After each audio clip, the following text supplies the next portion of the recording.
what am I supposed to do without a new Mario game? Pick up coins and squeeze myself into a big tube in real life?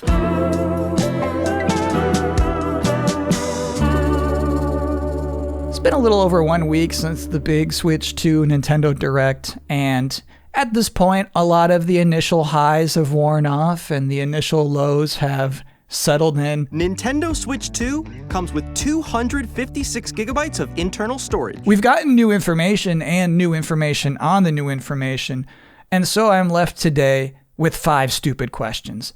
And mind you, these are not the kind of questions where you point at the camera belligerently and demand answers. These are just for fun. This video is just for fun. That said, stupid question number 1, how much though?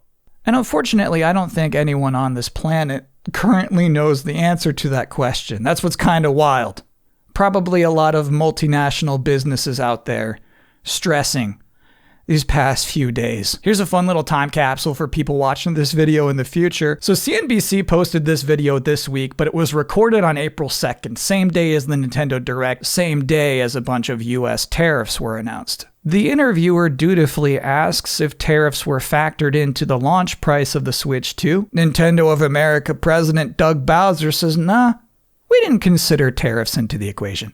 And then he just adds with a grin and a carefree shrug. A lot of news today. We're still all trying to really understand it better and understand what possible impacts, may rise from that.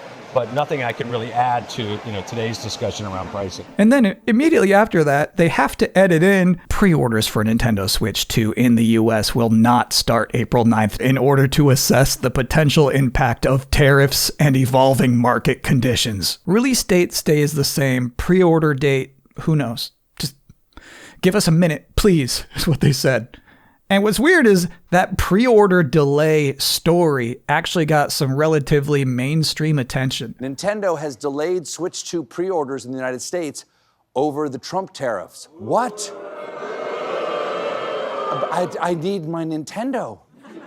What am I supposed to do without our new Mario game?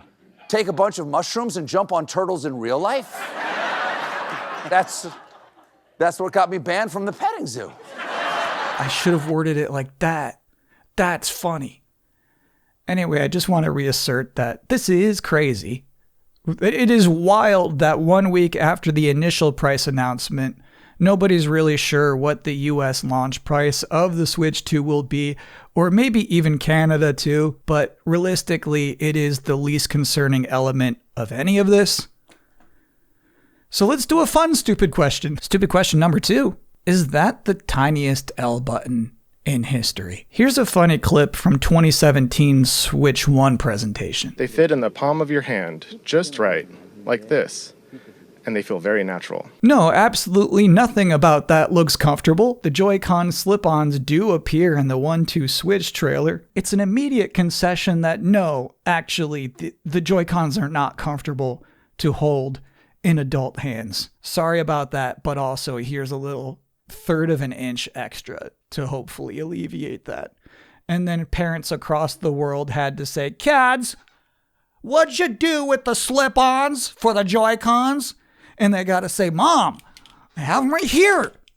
I would never lose my slip-ons. So with the Switch 2's larger screen size, you could imagine the Joy-Cons also become larger, but not thicker, exact same thickness. But they're rolling through these new features that make the Switch 2 an exciting improvement. Smooth gameplay up to 120 FPS, vivid LCD HDR support, Joy-Con 2 attached magnetically.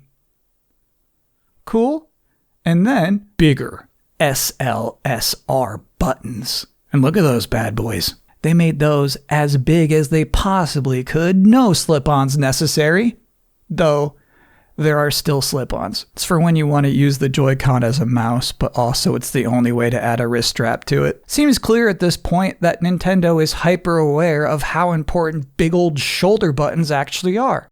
So what's this about? It's kind of neat that unlike that NES controller and that Super Nintendo controller and that Nintendo 64 controller, there really are enough buttons and analog sticks on a GameCube controller to play basically any modern game out there. However, the appearance of the ZL button seems to insinuate a reluctant compliance. It's like intentionally inconvenient. C button gets the spotlight. It's like they're saying, sure, you could technically play your other Switch 2 games with this controller, but please don't. By the way, do you know what would be a cool Switch 2 game to play with a GameCube controller? Stupid question number 3. Is Smash Bros. Happening? Alright, so we got it now that new cross-platform releases and several Switch classics are releasing Switch 2 editions. So one would think, naturally, so Smash Bros, is that going to be like a Switch 2 edition? Or maybe a new game? And I know you're already thinking, Kyle, not a new game, quite obviously. Masahiro Sakurai is busy with Kirby Air Riders. But I went back and watched the Sakurai Presents for the original Kirby Air Ride. And what's funny is Sakurai is really honest about why he made a Kirby racing game. He says we needed a more robust game lineup to coincide with the anime. And I decided that a racing game would be quicker to make than a traditional action game. That's it.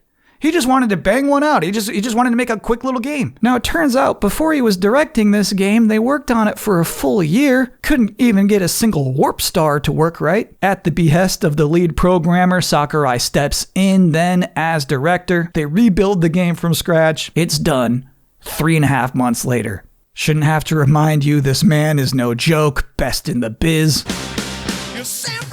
Anyway, I only bring that up because I feel like perhaps there's a chance that Kirby Air Riders, once again, was selected for production because it would be a relatively breezy, quick process. It's apparent to me Kirby Air Riders is another Sakurai quick one. Just a little boop boop. To me, it's pretty clear there's been ample time for this person to also be working on anything else. Stupid question number 4. Wait, hold on. So exclusives aren't dead? The console wars are still on? Let me tell you, it's been pretty fashionable lately to proclaim that the console wars are over. Here's a fun one. 5 reasons Xbox was the true winner of the console wars. However, none of these articles or takes could explain away the Duskbloods, an exclusive from software title. Now, 1 week later, here in the present day, I think it's not necessarily rattling anyone's cages because the game looks kinda good. You know, it doesn't look bad. It's PvPvE.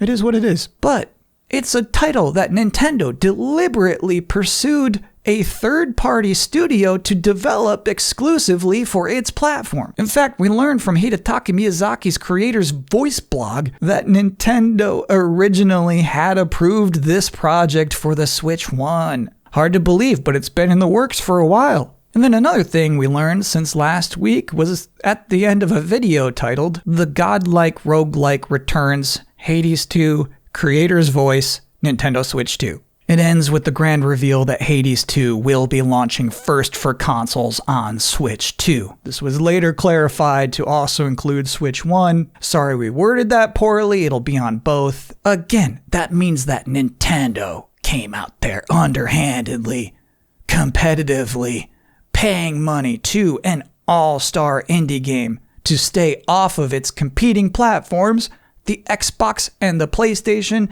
and not PC. Quite simply, the very existence of these two exclusives disproves any hot takes about Nintendo not existing in the console war. And once again, really just reinforces that Xbox will never win. And finally, stupid question number 5. What am I supposed to do without a new Mario game? You want me to like squish turtles and eat mushrooms? That's how I got kicked out of the petting zoo that one time. Anyway, that's delayed input. I'll be back next week. Until then, thanks for watching.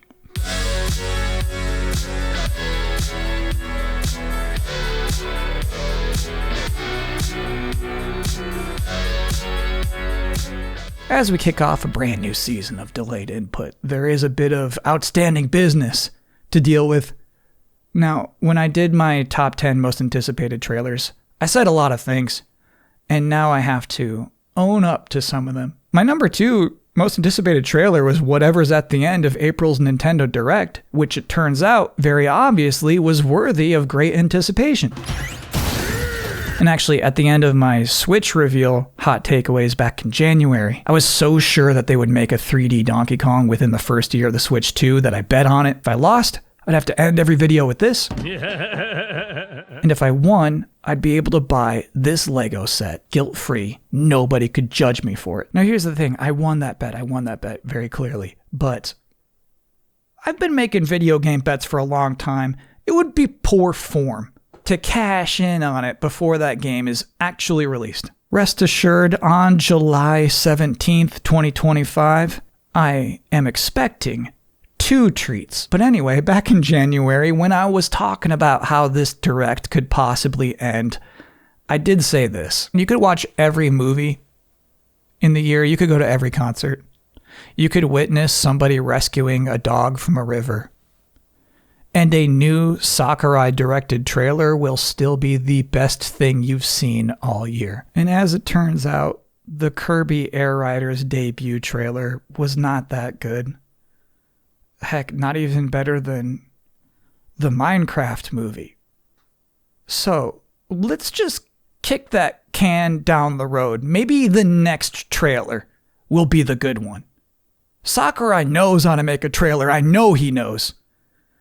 And if it sounds familiar that I'm saying maybe the next trailer is the good one, it's because I previously altered the number 1 entry to say the second Digimon trailer. Honestly, it said Digmon at the time, but as you can see, I have corrected that. Anyway, since the last time we had a delayed input, Bandai Namco posted a video titled Digimon Storytime Stranger Special Moves, which, unfortunately, kinda stinks.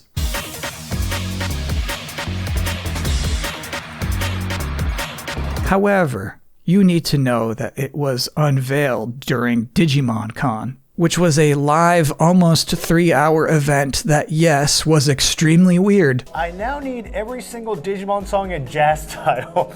すべてのデジモンの曲をジャズアレンジしてくれという海外からのコメントが届いてますね。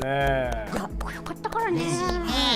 オープニングだけじゃなくて、挿入歌やエンディングもかっこいいから、アレンジできたらかっこいいよね。